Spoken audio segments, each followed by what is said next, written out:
Hi, it's Rex from Jordan, actually in Amman, the capital city. Been here for about 3 days and be here for another day and a half. It's a privilege to come for the first time to this particular country. It's a beautiful country and beautiful people. This is the third in a vlog series that I've been developing for this particular trip. Jordan is an interesting place. It's usually brown and rocky, but it's been had a lot of water this spring. Consequently, there's just whole hillsides and valleys that are just as green as anywhere you want to name, and beautiful, just beautiful. The crops being planted, they're saying that the reservoirs, the dams are full for the first time in 4 years. And very, very important because Jordan is described as the most water impoverished nation of the world. Hard to believe, but that's what they say. And for example, individuals I've talked to, Jordanians, they only get running water once per week. And they have big tanks at their homes that collect the water, fill up, and then they use that water in the tanks for the rest of the week until the water comes on a week later. Commercial establishments like this Holiday Inn hotel that we're in, they don't do that. They don't get their water cut off, during the week, but they pay more and have different kind of tanks set up and whatnot. So it's interesting to think about the fact of what Jordan faces, Jordanians face, is just a way of life. I mean, that's just always been part of their culture and what they have to deal with. But this year, this spring that I'm happen to be here, it's just incredibly gorgeous. Green almost everywhere you look, except for yesterday when we drove down to Petra, farther south. It was drier and it was brown as far as you could see. I kidded my Jordanian friends that the only thing I found that I don't like in Jordan is their speed bumps. And it sounds like it's crazy, but they have more speed bumps than you can imagine. Seems like every mile there's a speed bump. And on the road yesterday down to Petra, which amounted to kind of what we'd call an interstate, there were not, of course, speed bumps. But on every other road I've been on, including in the middle of the city, just every so often, boom, there it is. And there's usually signage, but not always. And so they're constantly slowing down for speed bumps, or what they call here in a colloquial way, like they do in Cyprus, they call speed bumps kind of sleeping policemen.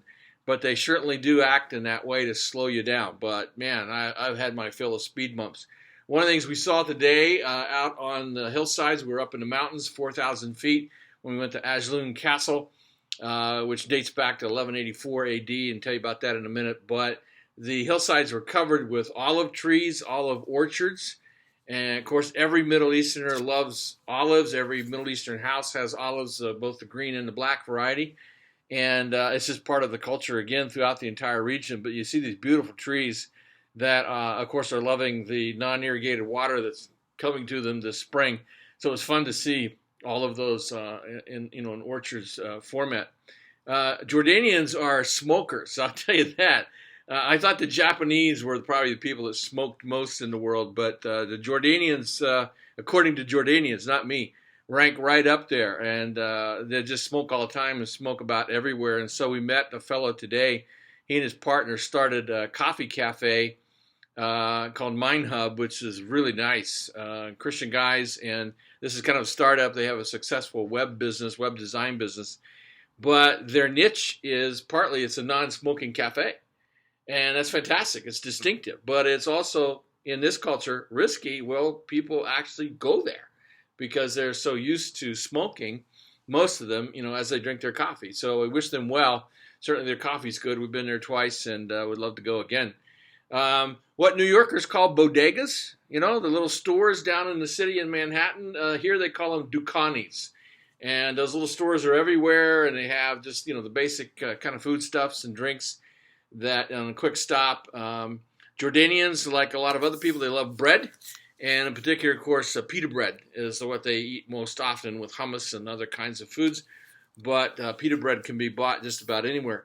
Learned some interesting things today about refugees. As I said before, Jordanians treat refugees pretty well in the refugee camps that are here, both Syrians and Iraqis. But there's a number of Palestinian refugees here who have been here for quite a long time, who have been able to achieve whatever legal status and not become citizens, but to become recognized as long-term residents. And Palestinians are allowed to own houses but not the land.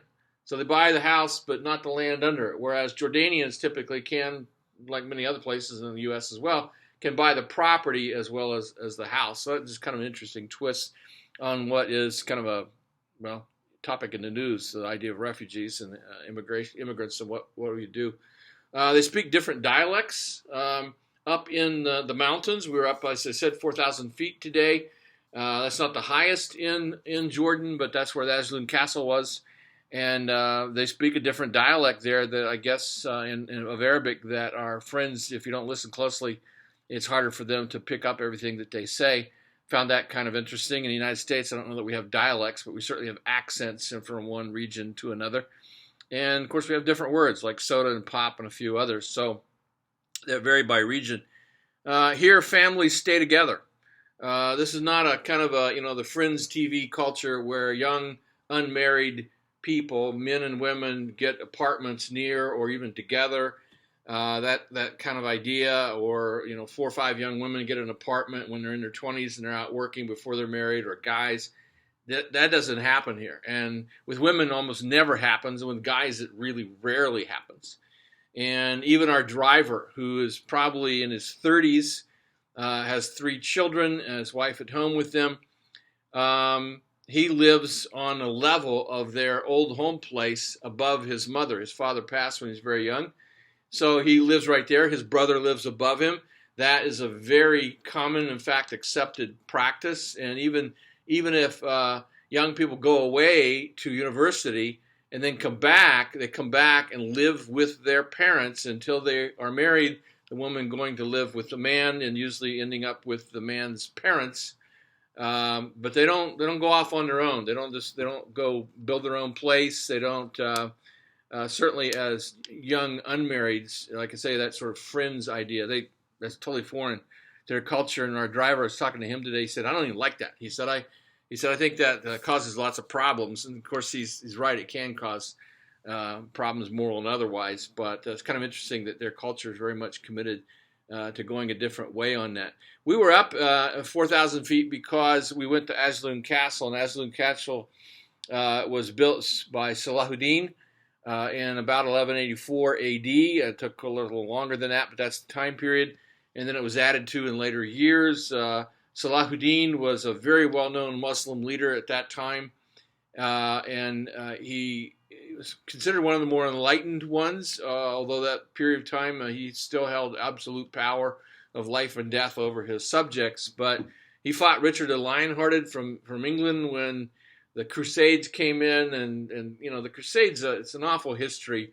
The Crusaders came in and oftentimes slaughtered wholesale, and they did here right in Jordan, a village of 12,000 people, men, women, children, didn't matter.